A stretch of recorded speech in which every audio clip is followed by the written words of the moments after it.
So hello mga kacharat, this is Doro Banks na charat. Eto na naman, sana naman tayo nakarating. Nandito pala tayo sa Kabkaben, pantalan ng Kabkaben. O diba, pasensya na kayo sa buho ko kasi hindi pa natin napapareband. O diba, kung may magi-sponsor dyan, message nyo lang si Doro Banks na charat or si Neil S. De Andres para naman umayos-ayos ang buhok natin. So eto nga, nagre-report tayo. Nasaan ba tayo ngayon?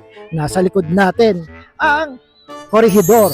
Ayan, meron bang nakakaalam or meron bang may kuwento about Corregidor?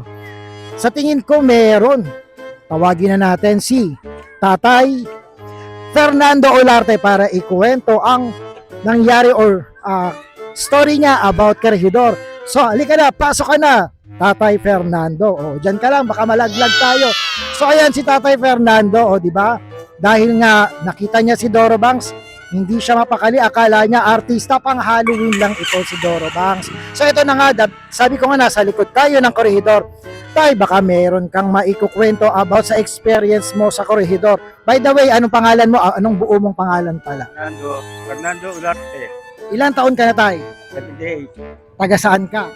taga Maynila sa Ligarda, sa Pistillos. Pero may bahay ka dito. Umuwi pa lang ako, Sinong mga kasama mo? ako lang mag-isa. Ay, ikaw lang mag-isa. Asan ang asawa at mga anak mo? Ay, namatay na yung aking asawa noong 2009. Pero dito siya namatay. Dito, tiga rito yung asawa ko. Okay, yung mga anak mo. Ando sa Maynila.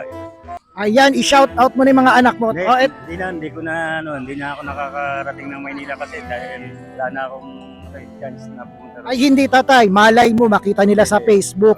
So ito si Tatay Fernando Olarte, shout out daw sa mga anak niya. O ano mga pangalan ng anak mo, malay mo. Hayaan mo na. Ay, hayaan mo na. Okay na lang daw. Basta ito si Tatay Fernando Olarte. Mag-isa na lang siya dito sa Kabkaben ka ba? Kabkaben, oo. At na, yun nga, sumakabilang buhay na nga ang kanyang asawa noong 2009 at tubong bataan. At syempre, maraming kwento si Tatay Fernando. Di ba parang ako, ang dami ko ring kwento. Pero syempre, dahil si Tatay Fernando ang kasama natin, siya ang magkukwento about, nandito sa likod natin, ano ba maikukwento mo about Corregidor? Corregidor, dyan ako nagtrabaho, 3 taon din ako nagtrabaho dyan. Marami akong nangyaring ginawa dyan. Yung tunnel, yan, pinaganda namin yung tunnel. Anong year?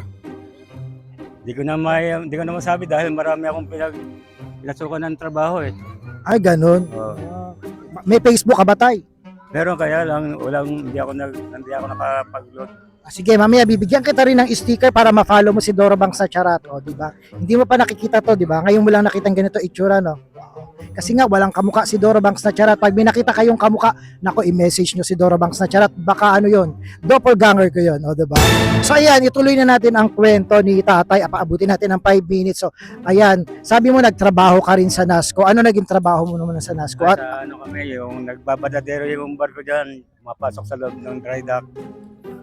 sa barko kasi ang daddy ko dati nagtrabaho din diyan. Kaso wala na siya. Oo. Ano naman siya, crane operator. Oo, baka kilala ko rin yun. Kasi Okay. may na-disgrasyang dyan eh, crane. Pero matagal naman na, Tay. Kasi bali ang pangalan, baka malay mo kilala mo lang yung apelyido ko. Wag na pala, bawal nating paalam pala si Doro Banks. Ang apelyido ni Doro Banks, basta Doro Banks na charat. So ayan, maraming salamat. Shout out again kay Lolo Fernando Olarte. O di ba? Yan, i-feature natin siya sa page or sa Facebook ni Doro Banks na charat. Nakakapanood dito sa aking mga kagwapuhan. O di ba? Gwapo, magkamukha ba tayo? Mas May gwapo si Tatay. malapit na. Yun nga, si Doro Banks na charat ay nag-iisa lang at nag-iisa lang ang itsura. Again, if na-enjoy mo, panoodin mo pa ang mga videos ni Doro Banks sa charat sa Neil S. De Andres.